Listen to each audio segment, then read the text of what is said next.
네, 다시 한번 반갑습니다. 오늘 예배에 나온 우리 모든 청년 지체들을 주님의 이름으로 환영하고 축복합니다.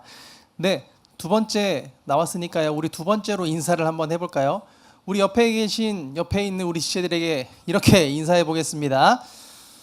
나는 그리스도인입니다. 한번 인사해 보겠습니다. 나는 그리스도인입니다. 나는 그리스도인입니다. 지난번에는 당신은 그리스도인입니다 했던 것 같은데 한 번 더 해볼까요? 나는 그리스도인입니다. 앞뒤 사람에게요. 나는 그리스도인입니다.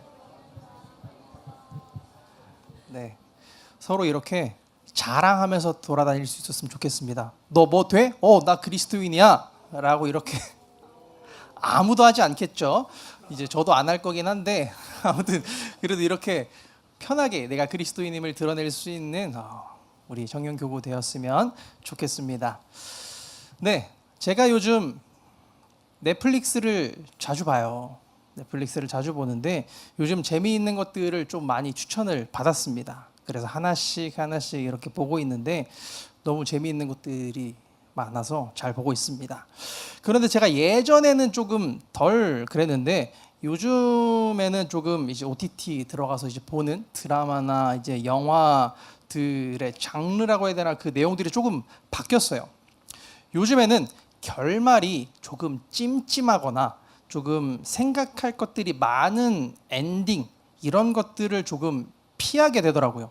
그래서 보기에 좀 깔끔하게 떨어지는 그런 엔딩이 있는 그런 드라마나 영화를 조금 많이 보는 것 같습니다. 마음이 찜찜하면 괜히 손이 잘 안 가게 되더라고요. 근데 보기는 봅니다. 보기는 보는데 좀 덜 보게 되는 것 같습니다. 제가 이 넷플릭스 아이디를 이제 친구 아이디로 같이 사용을 하고 있어요. 이제 4명까지 되죠. 4명까지 돼서 이제 4명이 모여서 그걸 잘 사용을 하고 있는데, 그리고 또 제가 또 구독하고 있는 이제 OTT 중에 하나가 디즈니 플러스가 있어요. 디즈니 플러스가 있는데 이거는 제가 구독을 해서 사용을 하고 있습니다. 1년에 한 번씩 이제 할인할 때마다 이제 1년씩 이제 구독을 해서 쓰고 있는데 3명이서 함께 사용을 하고 있어요. 제가 쓰고 있고요. 제 친구 1명, 그리고 저랑 친한 목사님 한 분이 계신데 이렇게 3명이 쓰고 있습니다. 이 디즈니 플러스는 자주 보지는 않아요. 생각나는 영화가 있으면 한 번씩 이렇게 보거나 가끔 이제 재미있는 드라마가 나오면 이렇게 보는데 그래도 잘 보고 있습니다. 그렇게 잘 많이 사용하고 있진 않지만 적당히 잘 사용하고 있는데 오늘 아침에 이제 제가 이제 8시 예배를 드리는데 이제 교회에 와서 본당에 올라가서 예배 전에, 창피한 이야기이긴 하지만 잠깐 핸드폰을 봤어요. 예배 전에 잠깐 핸드폰을 봤는데 핸드폰에 메일이 하나 와 있는 거예요. 이게 무슨 메일이지 하고 딱 보니까 이 웬걸 디즈니 플러스가 이제 구독 해지가 돼 있다, 이런 문자가 온 거예요. 그래서 구독 해지가 됐으니 그동안에 어떻게 썼나 설문조사 메일이 와 있는 겁니다. 저는 그때 좀 멍해졌어요. 아니 분명 이 구독은 1년짜리라 12월에 분명 해지가 되는데 왜 벌써 해지가 됐지? 누가 해지했나? 이런 생각들이 막 드는 거예요. 그래서 아이디를 공유하고 있는 그 3명 중에 1명이 왜 마음대로 해지를 했지? 이런 생각이 들면서 여러 가지 생각이 막 드는 겁니다.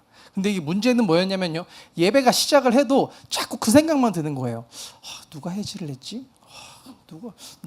저는 분명히 아니니까요. 새벽 6시에 해지를 했더라고요.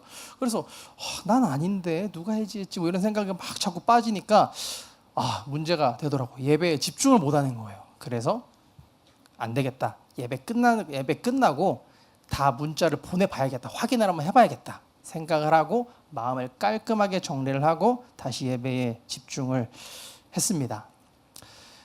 여러분, 예배 전 핸드폰 사용이 이렇게 무섭습니다.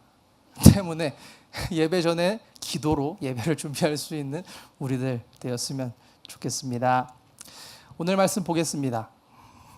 오늘 말씀을 우리가 너무나 잘 알고 있는 말씀 중에 하나인데요. 오늘 말씀 먼저 간단히 그 내용을 이야기를 하면, 어두운 밤 이제 제자들이 배를 타고 가고 있었습니다. 그 배에 풍랑이 일어나고요, 물결이 배를 삼킬 듯이 칩니다. 고난을 예수님의 제자들은 당하고 있었습니다. 그때 그 배를 향해 예수님께서 찾아오셨습니다. 사람들은 놀랐지만 예수님은 자신을 내가 예수다, 나다 소개를 합니다. 베드로가 예수님의 이 말을 믿지 못합니다. 주님이시거든 나를 물 위로 오라 하소서 이야기하죠. 이 말에 예수님께서 오라 이야기하십니다. 그리고 베드로는 물 위를 걷게 됩니다. 그렇지만 또 금방 물에 빠지죠. 이런 베드로를 예수님께서 건져 주십니다.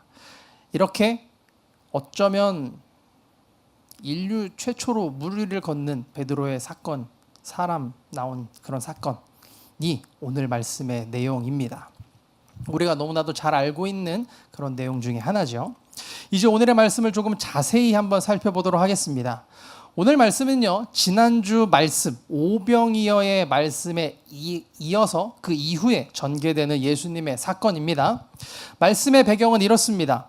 수많은 사람들이요, 예수님의 이 오병이어의 사건을 경험했습니다. 이 오병이어의 사건 정말 놀라운 사건이죠. 보리떡 5개와 물고기 2마리로요, 고작 한 사람의 도시락밖에 되지 않는 그 정도의 음식으로요, 5,000명이 넘는, 최소 5,000명이 넘는 사람을 먹게 한 놀라운 사건입니다. 이 사건을 방금 이야기했듯이요, 최소 5,000명이 넘는 사람들이 다 경험을 했단 말이죠. 얼마나 놀랐겠어요. 아마 그 현장은요, 뒤집어졌을 겁니다. 실제로 성경도 그렇게 기록을 하고 있는데요, 요한복음 6장 14절에서 15절의 말씀을 우리 한 목소리로 읽어보도록 하겠습니다. 14절입니다. 그 사람들이 예수께서 행하신 이 표적을 보고 말하되 이는 참으로 세상에 오실 그 선지자라 하더라. 그러므로 예수께서 그들이 와서 자기를 억지로 붙들어 임금으로 삼으려는 줄 아시고 다시 혼자 산으로 떠나 가시니라. 현장은요, 뒤집어졌습니다. 예수님께서 행하신 이 표적을 보고요, 이는 참으로 세상에 오실 그 선지자다 이야기합니다. 저도 그럴 것 같아요. 저도 예수님의 이 놀라운 표적을 보게 되면요, 여기 모인 사람들과 같이 저도 뒤집어졌을 것 같습니다. 얼마나 놀라운 사건이에요. 수많은 사람들의 배를 배불리 먹게 한 그런 사건이니까 모두가 다 놀랐습니다. 그리고 문제가 시작이 됩니다. 예수님을 억지로 그들의 임금, 왕으로 삼으려 했다라는 거예요. 그곳에서 놀라운 기적을 본 사람들이 예수님을 억지로 왕 삼으려 했습니다. 그리고 예수님께서는 이들의 이런 의도를 아셨어요. 그래서 예수님께서는 이를 피하셨습니다. 우리가 오늘 읽진 않았지만 오늘 본문 조금 앞에 마태복음 14장 22절을 우리 함께 읽어보겠습니다. 예수께서 즉시 제자들을 재촉하사 자기가 무리를 보내는 동안에 배를 타고 앞서 건너편으로 가게 하시고, 예수님께서는 앞으로 고난을 받고 목숨까지 내어주시면서 이 땅의 모든 사람에게 구원을 주실 그 메시아 사역에 대해 이해가 조금 부족했던 이 제자들이 여기 모인 무리들의 그 심리에 휩쓸리지 않기를 바라셨을 수도 있습니다. 그래서 예수님이 정치적 메시아의 길을 걷도록 희망할 수도, 제자들이 그렇게 희망할 수도 있었기에 예수님께서는 서둘러 제자들을 여기 모인 무리들과 격리시켰습니다. 그리고 제자들을 재촉해서 배를 타고 건너가게 하셨어요. 생각해 봤으면 좋겠습니다. 우리도 그렇지 않겠어요? 갑자기 한 사람이 와서 예를 들어 막 불 쏘고 물 쏘고 막 전기를 내립니다. 그 사람을 보면 우리의 마음이 어떻겠어요? 좀 요동치지 않겠습니까? 그것을 예수님께서도 조금 걱정을 하셨던 것 같습니다. 그렇게 제자들을 먼저 배에 태워서 그곳에 있는 모인 그 무리들과 격리합니다. 그리고 예수님께서는 혼자만의 시간을 잠시 가지시는데요. 마태복음 14장 23절의 말씀입니다. 우리 함께 읽어보겠습니다. 무리를 보내신 후에 기도하러 따로 산에 올라가시니라. 저물매 거기 혼자 계시더니. 예수님께서는 참 사람으로 오셨죠. 힘이 드셨을 수도 있습니다. 그리고 지난주에 잠깐 우리가 이야기를 들었듯이 사역이 끊임없이 진행이 됐죠. 예수님도 영적인 안식을 취하시면서 새로운 힘을 얻을 필요가 있을 수도 있었겠죠. 때문에 제자들을 먼저 보내고 모인 무리들도 다 보내놓고 홀로 하나님 앞에 기도하는 시간을 가졌을 것이다 생각하는 학자들도 있습니다. 예수님께서도 하나님과 이렇게 단독으로 만나는 시간을 자주 가지셨어요. 우리들도 이처럼 하나님과 조용히 교통하고 교제하는 그런 영적인 안식을 가지는 그런 귀한 시간들이 많아지기를 바랍니다. 그렇게 예수님께서는 제자들을 먼저 보냈습니다. 그리고 제자들은 배를 타고 건너편으로 가던 중에 큰 풍랑을 만나게 됩니다. 24절의 말씀 우리 한번 읽어보도록 하겠습니다. 24절 시작. 배가 이미 육지에서 술이나 떠나서 바람이 거스름으로 물결로 말미암아 고난을 당하더라. 이렇게 풍랑을 만나고 있는 제자들에게 오늘 예수님께서 찾아오십니다. 언제 찾아오시냐면요, 밤 사경에 찾아오십니다. 그런데요, 여기서 예수님께서는 조금 놀라운 모습으로 제자들을 찾아오시는데 25절에 이렇게 기록이 되어 있습니다. 바다 위로 걸어서 제자들에게 오시니. 조금 의아합니다. 왜 밤중에 찾아오셨을까? 그리고 왜 물 위를 걸어오셨을까? 생각해보면요, 조금 당연합니다. 밤 사경, 이렇게 늦은 밤에 누가 깨어 있겠어요? 밤 사경이라고 하면요, 새벽 3시부터 6시까지를 이야기를 합니다. 가장 어두운 때죠. 해가 뜨기 전에. 이때 누가 예수님께 배를 빌려줄 수 있었겠습니까? 예수님께서는 무리들과 제자들을 보내놓고 혼자 기도하러 가셨어요. 그리고 기도가 끝나고 제자들을 향해 가셔야 했습니다. 그런데 배가 없겠죠. 누가 그 시간에 예수님께 배를 빌려줬겠습니까? 그리고 우리가 앞에 말씀을 보면 알 수 있듯이 바람이 굉장히 많이 치고요. 풍랑이 있는 그 물에 누가 배를 빌려줬겠습니까? 빌려줄 사람도 없었고요. 그래서 예수님께서는 물 위를 걸어 가셨겠죠. 그럴 능력도 있으시니까. 그런 상황에서 우리는 예수님께서 찾아오신 시간과 환경에 조금 초점을 맞춰보려고 합니다. 지금 제자들의 상황은 어떤 상황입니까? 예수님과 떨어져 있는 상황입니다. 그리고 아침이 밝아오기 전 가장 어두운 때인 새벽 3시에서 6시 사이에 있습니다.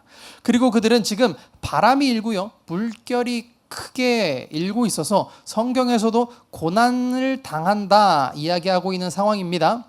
지금 제자들의 이 상황은 가장 시간도 어두운 때죠. 그리고 당시에는 불을 밝힐 만한 전구도 있지 않았습니다. 불로 주위를 밝혀봤자 얼마나 밝았겠어요. 그리고 바람도 크게 치고 있고 그 바람에 때문에 같이 일렁이는 그 파도 때문에 그 불도 금방 꺼지겠죠. 가장 큰 고난에 시달리고 있는 상황이었을 겁니다. 예수님을 떠난 우리의 모습이 이와 같을 겁니다. 이런 때에 예수님께서 제자들을 찾아오십니다. 그런데요, 물 위로 걸어오십니다. 이 기이한 상황에 제자들은 더 겁을 먹습니다. 안 그래도 파도 때문에 겁이 나는데 이 기이한 상황 때문에 제자들은 더 겁을 먹는데요. 오늘 본문 26절의 말씀을 우리 함께 읽어보겠습니다. 제자들이 그가 바다 위로 걸어오심을 보고 놀라 유령이라 하며 무서워하여 소리 지르거늘. 제자들은 이해할 수 없는 이 상황에 유령이라 소리 지릅니다. 그리고요, 두려워합니다. 더 겁을 내는 거죠. 이 외침에 예수님께서는 즉시 제자들을 안심시켜 주십니다. 예수님께서는 두려워하는 제자들을 향해 즉시 나다 말씀을 하시고 위로하십니다. 그런데요, 예수님의 이 말씀에 모두가 한 번에 다 받아들이지는 못했던 것 같습니다. 한번 생각을 해봤으면 좋겠습니다. 우리가 길을 걷고 있습니다.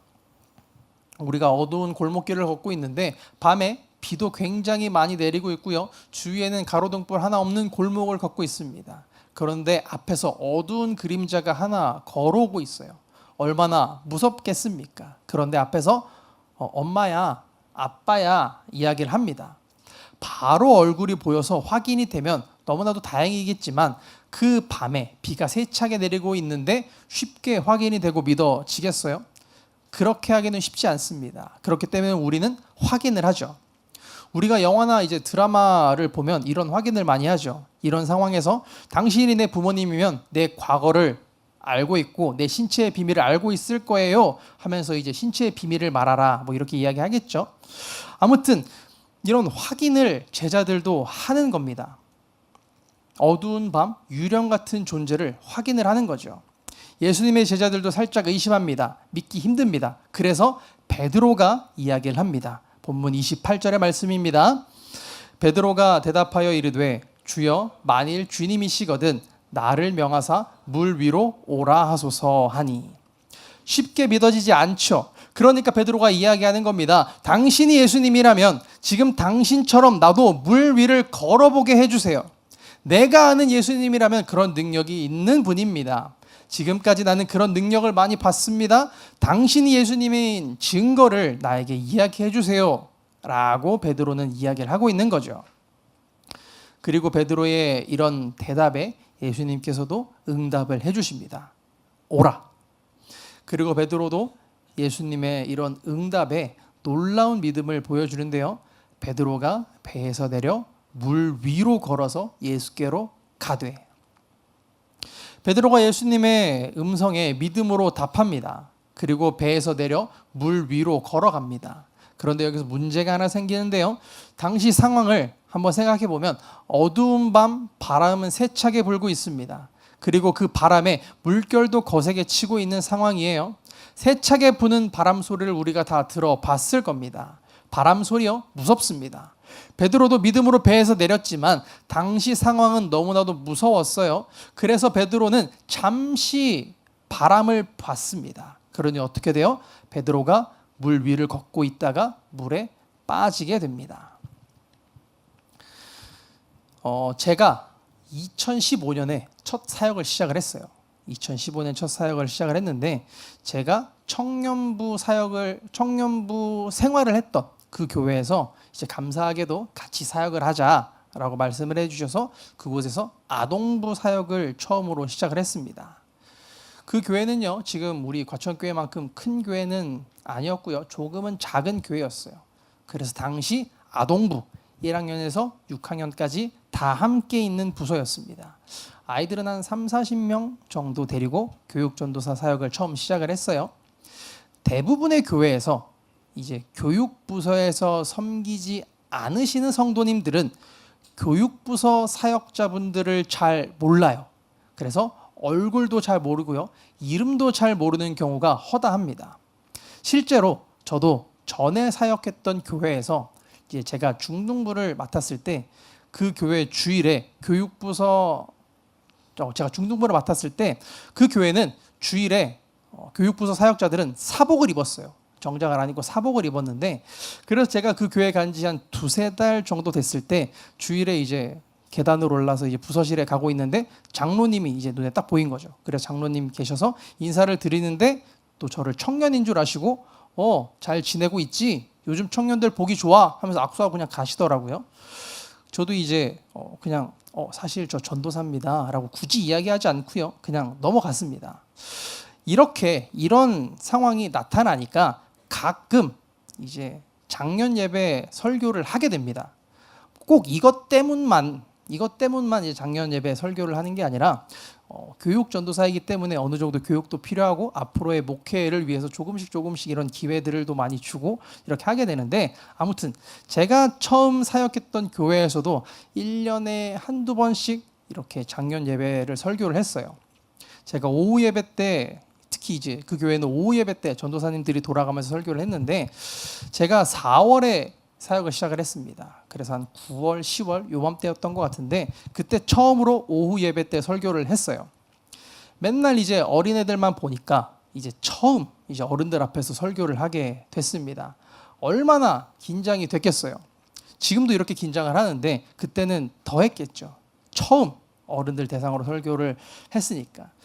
그때 나이가 21 정도 됐던 것 같습니다. 지금 우리 42기 1기 정도 된 그 나이 때 처음 이제 작년 예배 설교를 했는데 이제 긴장이 돼 미치는 거죠. 이제 당시 본당에 이제 강대상 뒤에 의자가 지금 저희 예배실엔 없는데 본당에 보면 이제 본당의 뒤에 의자가 있죠. 강대상에 그 의자에 이제 앉아서 이제 성경책을 들고요. 설교 원고를 들고 순서를 기다리면서 기도하면서 기다리고 있는데 제 순서가 안 왔으면 싶은 거예요. 이제 찬양을 좀 더 길게 했으면 좋겠고, 이제 기도하시는 분들도 2배는 더 했으면 좋겠고, 막 그렇게 막 간절히 기도를 했는데 안 들어주셨더라고요. 아무튼 그래서 간절히 기다리고 있는데 제가 앞으로 나가야 할 저 강대상까지 못 걸어가겠는 거죠. 너무 못 걸어가겠는 거예요. 너무 무서워서. 그래서 의자에 앉아서 진짜 열심히 기도를 했습니다. 이제 드디어 이제 설교 시간이 돼서 강대상에 이제 올라가야 됐어요. 근데 발을 뗐죠. 어쩔 수 없이 뗐죠. 근데 발을 떼니까 생각보다 괜찮은 거예요. 생각보다 할만한 겁니다. 처음 그 한 발이 어려웠지 올라가니까 긴장은 되지만 할만했어요. 그래서 처음 올라가서 긴장을 풀기 위해 이제 인사를 다 했습니다. 성도님들과 인사했어요. 그때도 이제 인사는 나는 그리스도인입니다 였어요. 그렇게 해서 이제 인사를 하고 열심히 또 설교를 했습니다. 그렇게 설교를 잘 하고 있나? 어느 정도 중간쯤 지나서 그래도 이제 좀 견딜만 하다 이렇게 설교를 잘 하고 있는데 갑자기 들리지 않아야 할 소리가 들린 거예요. 이제 헛기침 소리가 갑자기 들리는데 이제 담임 목사님의 헛기침 소리가 들린 겁니다. 이제 그 소리가 갑자기 싹 들렸어요. 이야, 그때 담임 목사님 위치가 어디였냐면 강대상이 여기면 여기에 앉아 계셨던 것 같아요. 여기서 근데 왼쪽에 앉아 계셨는데 그 소리가 들리는데 그때부터 이제 멘붕에 빠지기 시작했습니다. 수많은 생각들이 제 머릿속에 있었어요. 내가 말을 잘못했나? 지금 내가 이야기한 것 중에 오해를 불러일으킬 만한 그런 설교인가? 잘못된 설교인가? 뭐 실수했나? 이런 생각이 들면서 그때부터 설교를 절기 시작했습니다. 얼마나 연습하고 올라갔겠어요. 처음 하는 그 설교인데. 그런데요, 헛기침 한 방에 무너졌습니다. 나중에 제 친구가 이야기를 해주는데 요셉의 아들 요셉이라 그랬다고 그러더라고요. 근데 저는 틀린 게 뭔지도 몰랐는데 그게 왜? 근데 이제 아무튼 그게 너무 웃겼다. 이제 그래서 그때부터 이제 원고에 눈을 떼지 못하고 준비한 원고만 다 읽고 내려왔습니다. 나중에 담임 목사님한테 살짝 여쭤보니까 그냥 뭐 건조해서 헛기침 했겠지 이러고 넘어가시더라고요. 아무것도 아니었던 겁니다. 기도로 정말로 열심히 준비하고 말씀도 정말 많이 보고 믿음으로 설교단에 섰어요. 그런데 말씀에 집중하지 못하고 그 헛기침에 제 시선을 빼앗긴 순간 오늘 말씀에 베드로와 같이 물에 빠지게 된 거죠.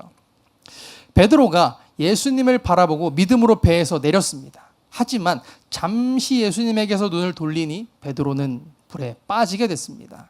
그리고 물에 빠진 베드로가 예수님께 외칩니다. 오늘 본문 30절의 말씀인데요. 우리 함께 읽어보겠습니다. 바람을 보고 무서워 빠져가는지라 소리질러 이르되 주여 나를 구원하소서 하니. 주여 나를 구원하소서. 베드로의 외침이죠. 그리고 예수님께서는 베드로의 음성을 들으시고 즉시 베드로에게 손 내밀어 주시고 그의 손을 붙잡아 주십니다. 예수께서 즉시 손 내밀어 그를 붙잡으시며 그리고 베드로와 함께 배에 오르시고 바람은 그칩니다. 우리는 이 장면을 통해서 알 수 있습니다. 우리의 눈을 돌려 우리가 물에 빠졌을 때 우리가 제일 먼저 해야 하는 것은요, 주여 나를 구원하소서라고 주님께 외치는 겁니다. 다른 것을 먼저 생각하고 다른 것을 먼저 바라보는 것이 아니라 주님을 가장 먼저 찾는 것이 필요하겠습니다. 우리가 삶을 살아가면서 베드로와 같이 믿음의 눈을 돌려 힘든 고난의 때가 분명히 찾아올 겁니다. 그럴 때 우리가 가장 먼저 해야 할 것은 주님을 먼저 찾는 것. 그것이 먼저 되어야 하겠습니다. 그 음성의 주님은 즉시 우리에게 응답해 주시고 우리의 아픔을 만져 주실 겁니다. 베드로는 그것을 알았습니다. 그렇기에 외쳤던 거죠. 그런 베드로의 믿음, 베드로는 그 믿음 가지고요 물 위로 걸어갔습니다. 그리고 눈을 바람에 돌리고 무서워 의심할 때 물에 빠졌습니다. 믿음만큼 보일 것이고요, 그리고 의심하는 만큼 물에 빠질 겁니다. 오늘 말씀에서 말하는 믿음이란 나의 삶의 방식을 바꾸는 것입니다. 가장 안전한 곳으로 내 삶의 자리를 바꾸어 가는 것이 오늘 말씀에서의 믿음이 되겠습니다. 지금 내가 타고 있는 배에 구멍이 났습니다. 그런데 옆에 안전한 새로운 배가 왔어요. 그 배는요, 구멍이 나지 않은 안전한 배입니다. 어떻게 해야겠습니까? 이것을 그저 인정하는 것을 우리는 믿음이라 하지 않지요.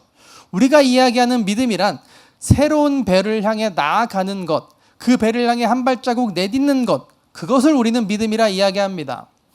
오늘 말씀에서 베드로는 그 믿음으로 한 발자국 나아갔습니다.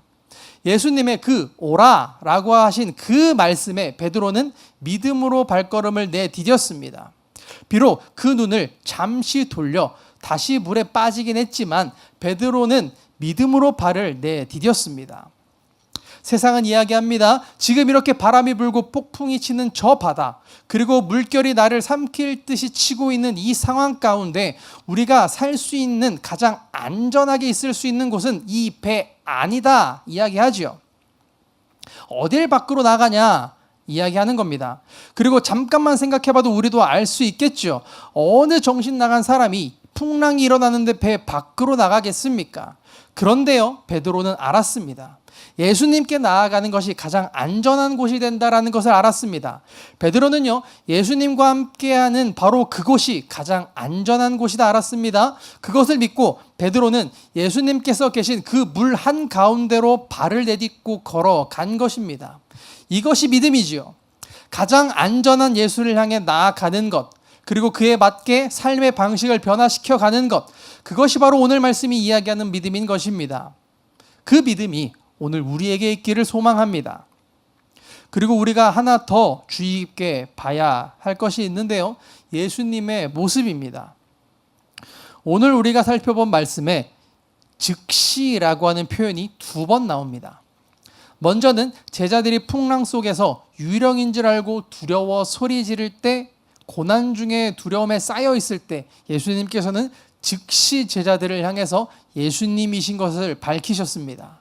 그리고 2번째, 베드로가 물에 빠져 허우적거리면서 주여 나를 구원하소서라고 외칠 때 즉시 베드로의 손을 잡아 주셨습니다. 그리고 그를 배 위로 끌어올려 주셨죠. 죽을 수 있는 위험과 견디기 힘든 그 고난 가운데에서 우리의 힘겨운 외침을 주님께서는 들으시고 즉시 우리의 손을 붙잡아 주십니다. 우리는 이런 예수님을 기억해야 할 것입니다. 우리의 예수님은 우리와 늘 함께 하시고 우리와 가장 가까이에서 우리를 지켜주시고 계신다. 그러니 믿음의 발걸음을 두려워하지 말아야 하겠습니다. 그 예수님을 의심하지 말아야 하겠습니다. 믿어야 하겠습니다. 주님이 나와 함께 하신다. 때로는 우리가 고난 중에 있더라도, 믿음의 삶을 살아가며 힘겨운 탄식만 흘려보낼 때도 주님은 그 탄식을 들으시고 우리의 손을 붙잡아 주신다. 그 예수 그리스도가 오늘 나의 주님 되십니다. 그러니 때로는 물에 빠져 허우적거릴지라도, 무서워 앞으로 나아가기 힘들지라도 우리와 늘 함께 하셔서 나의 손을 붙잡아 주시는 그 예수 그리스도가 반드시 있다라는 사실을 잊지 않는 우리들 되기를 바랍니다. 때문에 담대하게 믿음의 발걸음을 내디딜 수 있는 우리들 되기를 바랍니다. 우리와 함께 하시는 그 예수님이 있으시기에 우리는 두려움이 찾아와도 이겨낼 수 있습니다. 의심하여 물에 빠질지라도 손 내밀어 주시는 주님이 계시기에 우리는 나아갈 수 있습니다. 우리의 한 주, 우리의 믿음으로 한 걸음 내디뎌야 할 자리는 무엇이 있겠습니까? 청년의 시기에 우리는 끊임없이 선택하고 결단을 해야 할 겁니다. 그 결단의 자리가 학업이 되었든 직장이 되었든 관계가 되었든 신앙의 자리가 되었든 우리가 내디뎌야 할 믿음의 자리가 너무나도 많이 있습니다. 그렇게 믿음의 발걸음을 내디뎌야 할 때 오늘 말씀이 기억날 수 있는 우리들 되기를 바랍니다. 가장 어두운 때에 찾아오는 고난 가운데에서도 우리와 함께 하셔서 우리의 두려움을 위로하시는 예수님, 의심에 쌓여 두려워하고 고난 중에 허우적거릴 때도 우리의 외침을 들으시고 손 내밀어 붙잡아 주시는 예수님, 그 예수님이 오늘 우리와 함께 하십니다. 그리고 그 예수님이 우리와 함께 하신다는 그 믿음 가지고 우리가 믿음으로 발 내디뎌야 할 때, 그런 우리에게 오늘 예수님께서 즉시 손 내시면서 오라 말씀하십니다. 그 예수님의 음성에, 그 부르심에 오늘 베드로와 같이 물 위로 담대하게 믿음의 발걸음을 내디딜 수 있는, 물 위로 걸어갈 수 있는 우리 과천의 모든 청년들 되기를 간절히 소망하겠습니다. 네, 이 시간 우리 함께 결단의 찬양했으면 좋겠습니다. 가능하신 분들은 우리 자리에 일어나서 함께 찬양하시겠습니다.